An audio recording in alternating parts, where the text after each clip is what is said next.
Nesse vídeo, vamos abordar a dimensão pensamento. Esta dimensão está relacionada com nossos comportamentos e atitudes estratégicas.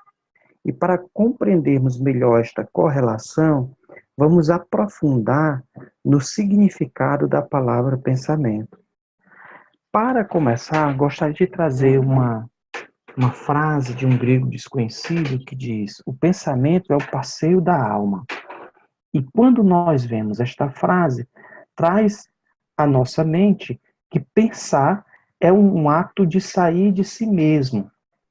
Em contradição com essa afirmativa, pensamento é visto hoje como toda atividade que exige uma atenção plena. O pensamento é uma atividade na qual nós trazemos a nossa consciência, a nossa inteligência para algo que nós queremos avaliar, ponderar, que nós queremos compreender ou escolher entre alternativas, opiniões ou ideias. Pensamento, portanto, exprime nossa existência como seres racionais e mostra a nossa capacidade de conhecimento abstrato e intelectual. E, sobretudo, manifesta a nossa própria capacidade para dar a si leis, normas, regras e princípios para alcançar verdades de alguma coisa. Percebam que, quando nós definimos leis, normas, regras e princípios, nós estamos estabelecendo estratégias. Por isso que pensamento está correlacionado com estratégia.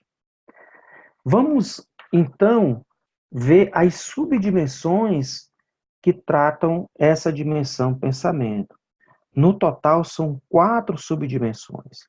Quais são elas? A abstração, que é a primeira e que nós vamos ver já já, tá? Planejamento, exposição e flexibilidade. Começando por abstração, e já revendo das faixas de variação que nós temos, que sempre é de 5 a 20, onde 5 a 10 eu vou estar baixo naquela subdimensão, 11 a 15 médio e 16 a 20 alto. Então, 5 a 10 eu tenho uma baixa abstração, 11 a 15 uma média abstração e 16 a 20 uma alta abstração. Mas do que se trata de fato essa subdimensão abstração? A abstração, no conceito mais simples, é uma exploração de ideias. Em termos filosóficos, a abstração é um processo de pensamento em que as ideias são distanciadas do objeto. E eu busco, então, uma simplificação para definir aquele objeto. Às vezes eu deixo de lado detalhes concretos e se tornam ambíguos ou vagos, para que nós possamos, então, complementar esta ideia do objeto, é necessário utilizarmos a intuição e a experiência comum, de tal forma que eu consiga, então, comunicar esse nosso entendimento. Agora que nós temos a definição de abstração, vamos partir para investigar como é que se comportam as pessoas que têm, por exemplo, uma baixa abstração, ou seja, aquelas pessoas que têm uma pontuação na faixa do teste de 5 a 10. As pessoas que têm baixa abstração são pessoas que preferem informações objetivas, que não costumam se deter em assuntos que não despertam interesse profundo e que gostam da prática, preferem o tangível, preferem coisas que possa realizar na prática do dia a dia. Quando nós vemos, então, pessoas que estão na média entre 11 e 15, nós temos uma faixa de equilíbrio entre conhecimento, as técnicas e ações.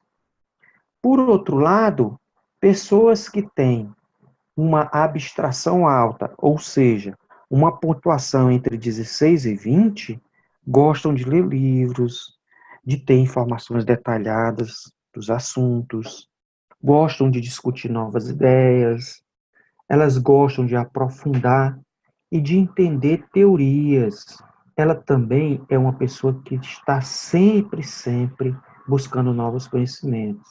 A segunda subdimensão do pensamento é o planejamento. Para que nós possamos avançar nessa dimensão planejamento, é importante que nós tenhamos uma definição. É claro que planejamento é abordado por muitas disciplinas. E por esta razão, nós temos muitas definições. Nós vamos adotar uma para que a gente possa avançar. E no nosso caso, o planejamento é um processo que identifica as metas, os objetivos que se quer alcançar, que estabelece estratégias. Olha aí a palavra estratégia aparecendo. Organizando e coordenando os recursos e passos na sequência apropriada para atingir esses objetivos. Então, eu tenho metas, tenho objetivos, tenho estratégias e tenho passos que eu organizo recursos no sentido de obter e de atingir aqueles resultados. Quando nós vemos notas entre 5 e 10 no teste de CEVAT, significa que a pessoa tem um planejamento baixo. O que é que significa isso? Significa que, normalmente, quem tem um planejamento baixo é uma pessoa que age por impulso e, às vezes, acaba perdendo foco. É uma pessoa imprevisível, mas surpreende pela capacidade de execução. A pessoa que tem notas entre 11 e 15 é uma pessoa que tem um planejamento médio.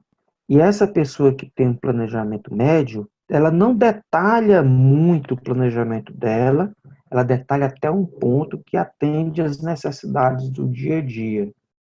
E consegue, então, executar essas atividades conforme o plano que ela cria, tendo a flexibilidade de ajustá-lo quando necessário. Por outro lado, pessoas que têm planejamento entre 16 e 20 são pessoas que planejam excessivamente e que detalham demais o seu plano. Normalmente são pessoas lentas em tomar decisões e que precisam avaliar muito tudo que vai decidir, baseado naquele planejamento que ela executou. Aqui encerra a nossa subdimensão planejamento. E nós vamos então para a terceira subdimensão. A nossa terceira dimensão é a exposição, que é a capacidade de expor ideias, fatos ou teorias de uma forma escrita ou oral. Essa é a subdimensão exposição. E vamos, então, abordar o caso, por exemplo, quando você tem uma baixa exposição. Uma exposição de 5 a 10 são pessoas que são reservadas e que evitam fazer qualquer tipo de apresentação ou exposição dos seus pensamentos ou ideias.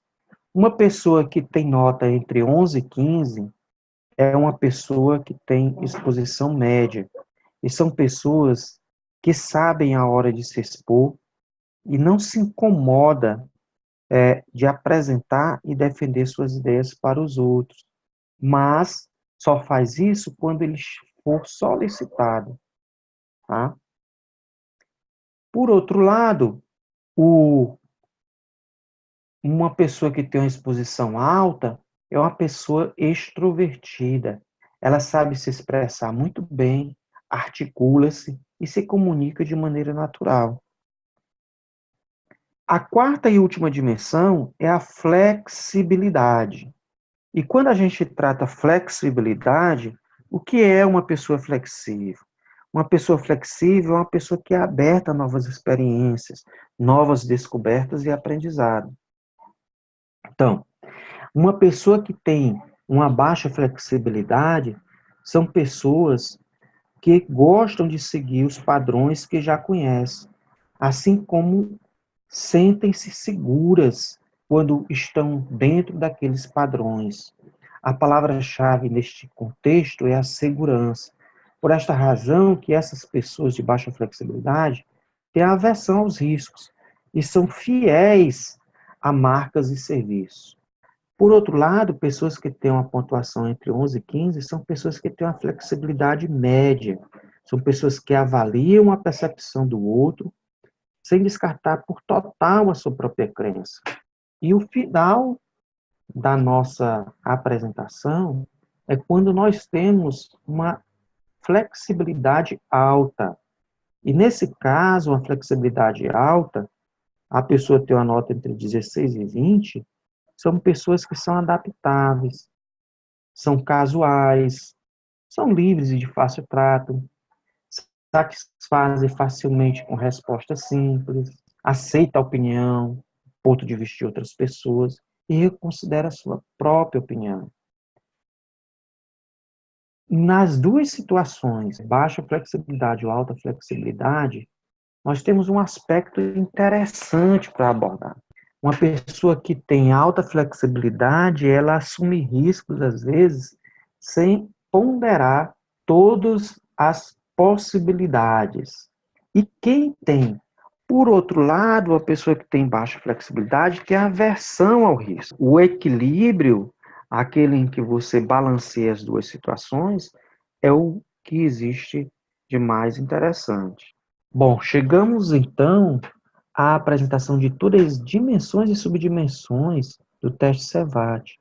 E no nosso próximo encontro, nós vamos abordar técnicas para o desenvolvimento de características de subdimensão em pensamento. Então, até mais.